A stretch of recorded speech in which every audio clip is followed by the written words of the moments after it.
Saturday, no, it's Saturday. It's a feast that we call it of Saint Scholastica. She was a sister of Saint Benedict, the founder of the Benedictine order, really Western monasticism, the one who preserved, right, the culture. We need another Saint Benedict now. Reading from Psalm 106. We have sinned and we are our fathers. We have committed crimes. We have done wrong. Our fathers in Egypt consider not your wonders. So Saint Scholastica was a sister of Saint Benedict, and a later tradition says that she may have even been his twin.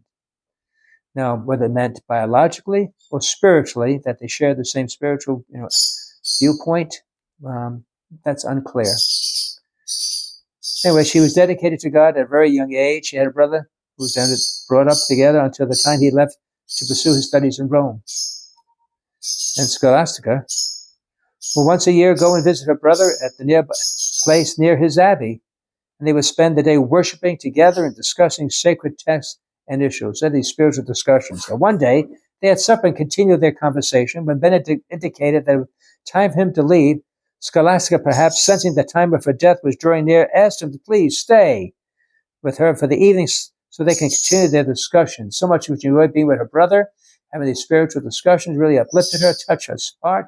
She didn't want it to end. She asked, please, Benedict, please, Benny, don't go. Anyway, he said, Mom, I gotta go.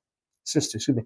At that point, Scholastica closed her hands in prayer, and after a moment, a wild storm outside of his guest house in which they were staying, Benedict asked her, what have you done?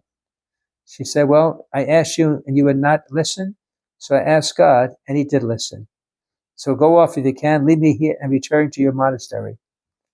Benedict was unable to return to his monastery, and they spent the night in discussion. 3 days later, Benedict from his cell saw his sister's soul leaving the earth and ascending to heaven in the form of a shining white dove. Wow. And he buried her there in the monastery. Well, you got a kick at that, how she had the power, huh? I guess God, the influence of God. And she prayed and she had a rainstorm, not just a rainstorm, but something so tremendous that he was unable to leave. So sometimes we don't maybe shortchange the power of prayer. Even something so trivial that make it rain because we don't want to leave or whatever that may be. Lord, help me believe in the power of prayer. Let me focus on you alone and trust that you will act on my behalf. Bless you all.